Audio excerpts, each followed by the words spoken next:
On this episode, the shooter, the young gunner, writer-director Bobby Ashley stops by. Let's go.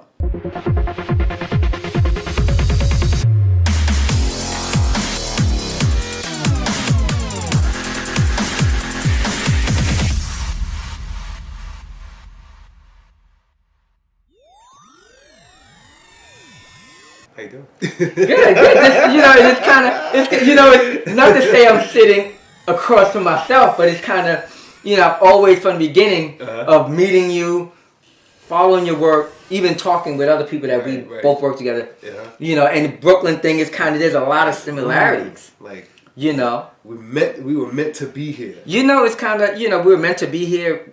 Similar journeys, I know you said you're from Brownsville. I was from East New York, Brownsville. We have these connections to Brooklyn. Is kind of, I always found it fascinating because, coming from Brooklyn, in those neighborhoods, guys like us typically don't really make it happen. Right. You don't make it out, and then now we want to do something bigger. We want to be creative. We want to tell stories. Exactly. And to me, I feel like, people used to always say, "Yo, you sure you're from Brooklyn?" Because I wasn't as brash. Right. But not that we don't got it in us, because that's just what it is. But we just lean more on the creative side. So what so I know people don't think you're from Brooklyn. Nah, they don't think I'm from Especially not from Brownsville. They don't think I'm from Brownsville. They be like, oh, you're from Midtown Manhattan. I'm like, Midtown Manhattan. So what are you trying to say about me? He said Midtown. I'm like, really? I said, you really want to know where I'm really from? I said Brownsville, Brooklyn. She said, oh my goodness. And now they come there. I was like, oh my God. You from Brownsville? No, Brownsville? Don't take my purse. Don't take my purse. Exactly. I said, you know what? I'm from Brownsville and I love where I'm from. Right. However, I just, like you said, we go differently. You know, it's like being creative people, we move in a different direction. Right, and just because you're not where you're from. Basically. But how has Brownsville, Brooklyn made Bobby? What? Because we all have different and unique perspectives on life from where we come from. So how did that shape? I'll say, man, where to I know you got some stories. Woo! Where to start? Okay. I honestly have to say my mom, man. Right. Watching my mom, a single mother. I lost my dad when I was 7, cancer. And watching her raising me and my older siblings and seeing what she's been through and the fact that she survived all that still standing today, it shows me, being from Brownsville taught me how to survive. Right. How to go through survival skills. Exactly, that's survival skills. Because honestly, if I wasn't raised in Brownsville, I don't know if I would have this creative juice. Right, creative juice and know how to navigate. Like this creative world, you got to know how to navigate and move. It's basically, like you're a boxer. You just... Michael Jackson. You know what I'm saying? Because it's real like that. And I definitely, like you said, coming where we come from definitely helped us to navigate that creative world. Exactly. It just feeds the mind, the body, the soul, and then just to see so many stories. There's so many stories in Brownsville. Oh, man. So many stories in this community. I can tell 15 stories on Chester Street. Just from that one street. That one street, they go around the corner to Riverdale, tell another story. But there's so many great, unique stories. But people just see one side. Right. Yeah. On the news. Right. And is that the reason? Thinking bigger than us, is that the reason why we do what we do, to give voice to people that don't have the voice? Tell their stories because they can't tell their stories. I feel like that way. I honestly feel that way because it's like, even for example, we did Pix 11 News, and some people hit me and they're like, "Oh my God, you graduated from college." Right. Like I walked down the street in my cap and gown in Brownsville, proud. Right. Because it don't happen a lot. Exactly. And they're like, "Yo, congratulations!" Right? Because it's not something that is readily done. And it's crazy. It's in high school, and it's crazy that so many people don't finish. I'm still like the only person in my family with a college degree. Some of them went to college, but I'm the only one that got the degree. And it's mind-boggling that we still having that conversation. I feel like that conversation slowly but surely it's changing. Right. But it's like we gotta continue that trend of these are unique stories out here. Right. We're going above and beyond. We're gonna let you guys know it's more than the drugs, more than the scam, it's more than the weed selling. Right. We have unique young brothers in communities. I work at Brownsville Justice Center. Right. We have all these different things happening, but they be so overshadowed by what folks put out there, the negativity. And I'm like, this is just human life. Right, and they gotta have something to look at and someone to look at and be like, I can do it. Like I can make that happen. If he got out there and made it happen, I can make it happen as well. So who was that person that you pointed to that besides your mom that that's what I want to do. I want to do that. Was there anybody in particular, or a film, or a director, or a person that? I have to say, Boys in the Hood. Boys in the Hood. John Singleton. I saw that. You kind of look like John Singleton, a little bit, just a little bit. Shout out to John. So Boys in the Hood was the thing to be like, yo. I was 11. I watched that film. And I was like, first of all, I don't know, my mom made me watch that film at 11 years old. It scared the shit out of you. But you want to see a dead body? honestly, a little bit. Right. But you were from Brownsville, so it didn't really scare you. Because you probably saw a dead body. No, I'm just kidding. No, I didn't see a dead body. In the elevator. But no, it was just, I saw that film and I said, wow, it's possible. And then when I did the research, I'm like, Johnson. Right. Black director. Like me. Right. I can make this happen. Young. 23 years old when he shot that movie. Tyler Perry, saw him. Spike, Do the Right Thing. I was like, wow, these are black excellence right here in front of my face. I can do this. Right. 12 years old, started writing. Really? 16, made my first short film that nobody will ever see to this day. Really? but that's what it's about. It's, the hardest thing to do is to start. Because it gets easier.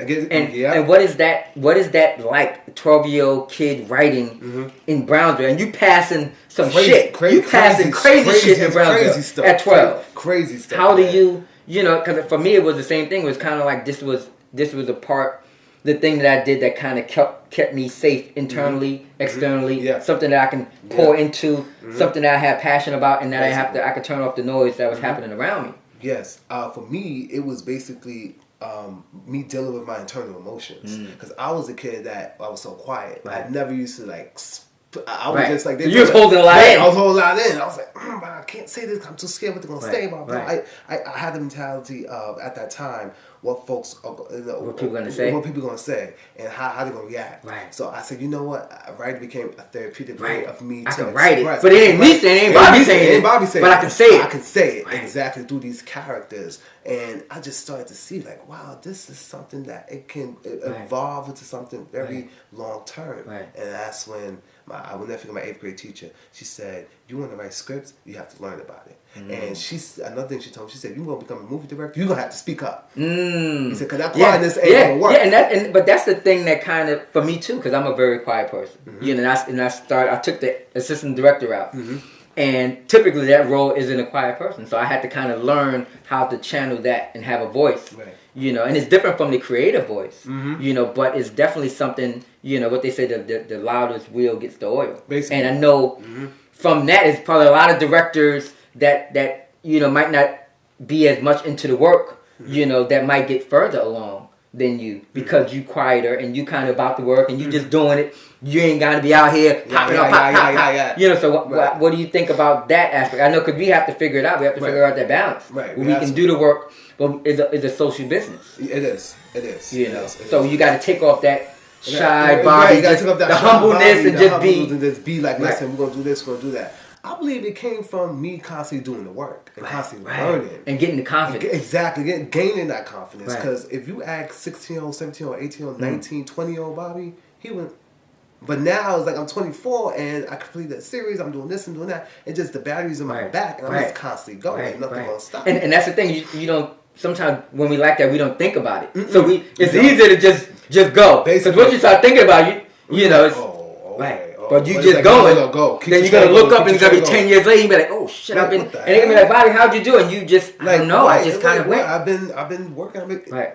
You just went. You just, and that's, I think that's why this is called create, hustle, repeat. Because that's ultimately what we do. We create, we hustle, and then we do it again. Then what's next? What's next? What's the next project? What's the next thing? What's the next thing? What's the next? Consistency is key. A lot of people don't have that. Right. It takes a lot to be consistent. I always say finishing is the hardest thing. Finishing, that's some grown grown woman shit. Because some people start stuff, they don't finish the script, they don't finish the film, they don't finish that. But when you finish it, it's done. And it's like, I did that. Because it takes a certain level of strength and power to push through to finish it. And nobody's around. We know this. Nobody's around. Nope. They're gone. All of the lights and the camera and the action is over. Now it's you trying to finish to get this shit to the finish line. Yep. And nobody's there to help. Where's everybody at? Where's everybody at? But it's you. So if you don't push through, put the pedal to the metal and push that train forward through all the issues and whatever drama is happening in our lives, the ups and downs, you got to dance it out. Dance it out. Got to dance it out. Dance it out, because man, I can tell you right now, I've been through some things. Right. But you know what? It motivated me. Right. It kept me going. Right. It said, don't stop, continue going. This train is moving. It's hot. It's doing all this. Let's make it happen. And then that's the other thing. This is also the coating on that armor. Mm-hmm. This 10 years from now, you battle proof because you done been through this storm. You done. Mm-hmm. Oh, I take that. I mean, I'm good. I'm good. Like the punches ain't no punch for me. That's just an obstacle that I know I'm gonna overcome. I can get up, and the next thing gonna still make it happen.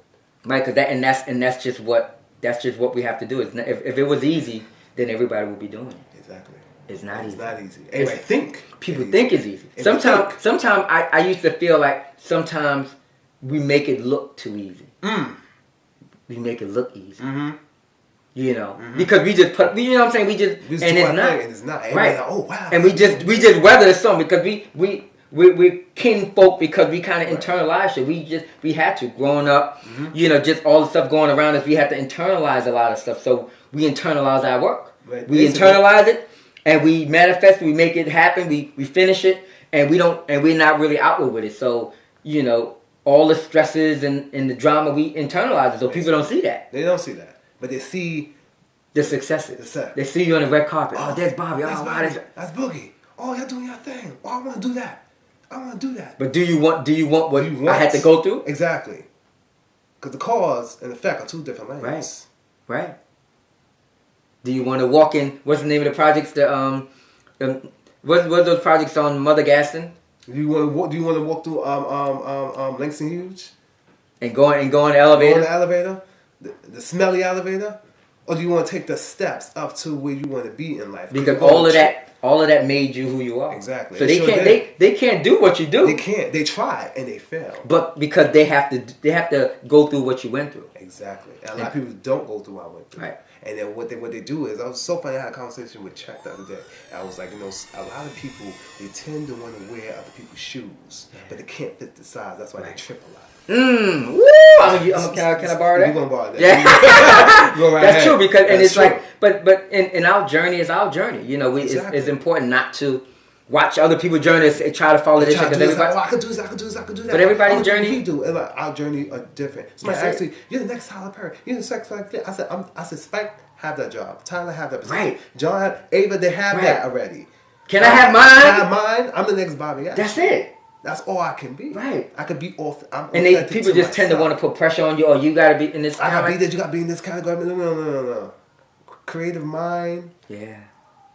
I be in no category. Right. We gotta have that space to create. Exactly. That's why I took that leap, and I said, you know what? Yeah, I did the ab. I'm gonna do a comedy. Right. And stretch those muscles. Basically. Yeah. Challenge myself. Right. And I was scared. Don't get me wrong. Fear is everything. Right. But overcome fear in order to be better. Right. And that's what I did. And that from there. The single man problem happened, and I look back, I'm like, wow, 2 fucking shows. Yeah, and it's like, and if you would have thought about it, you would have talked yourself out of it. Basically. But, we just got to kind of put our head down sometimes and just keep on going. That's it. And keep on going and ignore the noises. Right. Because there's a lot of noise with social media, with people. And there's people that are, people that talk about doing the work. And there's a lot of talking. Oh, a lot of talkers. but to actually, right, a lot of talkers. A lot of talkers. But of course, a lot of talkers. Doing the heavy lifting isn't easy. It's not easy. It's not pleasant all the time. Everybody think, I could do this, I could do that. I could write a script, I could do that. I said, let me tell you something. Learn the craft. Yeah. Hone the craft. Right. Be the craft. So you can live throughout the craft. Because a lot of people don't understand. Bobby's dropping them jewels. A lot of people don't know that. Right. And I tell folks, I said, let me tell you something. The reason why my blessings are coming in now because I planted those seeds at the age of 16, and that's 9 years. Yeah, you've been putting in the work. People don't get that. What I got right now is something I did 3 years ago. Basically, so you got to constantly plant them seeds, constantly put in that work, and you ain't gonna see the results. Today and tomorrow you want to be popping. It's like it don't work that way. Like overnight success, that don't exist in my world. It don't exist. I mean, once in a blue moon it happens. But did you see the outcome of that? Right. You know, they get the success. Right. But it's like, damn, how do I sustain it? Right. It's hard to sustain. It's hard for longevity. You know, I've been doing this a long time, and it's like, it's not a sprint. It's a marathon. It is. You got to pace yourself. You got to be consistent. You know, and getting to that finish line is important, but it's not as important as the journey. And learning. And learning. And constantly learning. Everything is, I know this, I know that. I told my own boy the other day, I said, I need you to take those headphones, the ego headphones, I call them, take them out your ear and listen. Because you're playing this playlist that's not getting you nowhere. Right. I'm like, stop that. Right. I said, because as we listen, we grow. We grow as we go. That's it. You know, we can't be out here saying, "Oh, I'm better than this. I'm better than that. I'm good. I still live in Brownsville. I still live in the hood. What the hell?" Right, and because to you, it's about creating. It ain't about that. And some people, a lot of people focus on the wrong things. Like you focus on the wrong thing. Like, I gotta focus on this, and this gonna get right. And I'm like, and people doing it for other people. You know, for what other people are seeing. It's kind of like, you know, and that's the thing. I kind of have to get out of that too. You know, I started painting. You know, because I got into kind of a funk. You know, with film, because we know it's stressful, it's hard, there's a lot of boundaries thrown up, and you know it can kind of beat the creativity out of you. Yeah, it can. You know, so and we don't want that. It makes you sometimes forget why am I putting myself through this bullshit? Just some bullshit, right? You know, so that kind of gave me a creative outlet. So, do you have a creative outlet that you know? And writing is that also for me. You know, just to have something that I can kind of retreat to when I need to recharge. Right. Is it something that how do you recharge? How do I recharge? I basically, all right, Bobby, how do you recharge? Because that is like, and have you taken the space and the time to recharge, or are you just in go mode? Because sometimes you just in go mode. Honestly, I'm in go mode. There's nothing wrong with that. Because what happens is when you're in go mode, sometimes we're not in go mode. So when we in it, we got to just go. Yeah, because I ain't gonna front. There were some moments where my laziness kicked in. And I said, I want to rewrite that script today. I want to chill. I want to do this. Right. I want to live like, I want to be normal. I want to just be happy. Know, I be on social media like, dang, my friends, they partying. They have that. Right. Like, I want to have a good time. I want to have a good time in my 20s. What's going on? And I have to remind myself, listen, you're planting those seeds. Right. You will party throughout the success. Right. And you want to be bigger than, you know, they're not trying to go where you're trying to go. You know, you're trying to do something bigger than yourself. They go, then they stop. I said I go above and beyond. And then everybody's motivation is different. You're right. You know, some people are doing it for this reason. You know, we're doing it, you know, to me, we have a lot at stake. So it drives us a little differently. It does. You know, than people that's doing it just because it sounds real cool. It sounds fun. Like, oh, yeah, I'm a filmmaker. Right. Oh, I'm a writer, I'm a director, producer. And I'm like, bro, all right, cool. When the last time I've been on set? I ain't been on set in 2 years. I mean, you know, that's, you know, and that's why it's important to, you know, quiet the noise, because there's a lot of noise. A lot of noise that could be counterproductive for us, could kind of take us off track, and just, you know, we forget why we're doing it. And it ain't about them. It's about, we got a bigger picture in mind. We aspire to do, you know, big things. It's like we've been through a lot, and it's like this is. Like, we've seen a lot. We heard a lot. Been in some situations a lot. We're blessed to be doing it. We do. Brown, he said, we doing it. Right. This just a blessing right from this point on. Exactly. If we were to say, fuck it, we ain't doing no more. This is enough. But you know what? Exactly. I'm glad you brought up that point, because a lot of people do give up quick. And I'll be like, listen, if that man upstairs took time to give you this gift and said, I'm going to give you this gift. Right. It's up to you to go through this journey. Right. Go through these trials and tribulations. Right. Learn. This is your cross. This is your calling. This is your cause. I already got something set for you. I don't give it to you like that. And they say, you know, your gift isn't for you, it's for someone else. So if Bobby don't do what Bobby has to do, there's somebody that's waiting for him to pass the baton and do something that inspires him. If John Singleton didn't make Boys in the Hood, that didn't inspire. I was about, I got this another schmeck of a homie from the block. You know, so we have a certain level of responsibility to ourselves and to the next generation. Right. I look at my little brothers. We film the Ave in the neighborhood. They watch us. The young kids watch us. And somebody, when they grow up, they're gonna talk about. I remember when Bobby shot the Ave and that. But we have to. We have to. The inspiration. I said that's where the true genius of this craft comes from. I could just run and pass the time like it's your turn, man. Your turn, young girl. Right, and we got to constantly pour into each other. And we have to. And this is a part of this why I wanted to do this too, because I you know, it's important that we pour into young cats, but it's important that we pour into each other because we know this journey ain't easy. It's not. And we think we're crazy because we're not surrounded by a lot of creative people a lot of times. So this is a good time for us to just kind of say, yes, I get you, Bobby. I get you, Boogie. Right. I understand. And that's important. For creatives, it's important for people to understand them. Basically. And sometimes we feel that nobody understands. No, they don't. You know. But when we talk to a creative person, like, oh, I get you. Right. Oh, we on the same. We can validate each other. Exactly. Inspire each other. Right. We can support each other. Right. We can do this. We can do that. And that's I was heavily inspired when I went to the Soul Kings premiere. I said, all these people here supporting him, supporting his movement, and that's where the true artistry lies. The support system. Right. A lot of people don't have that.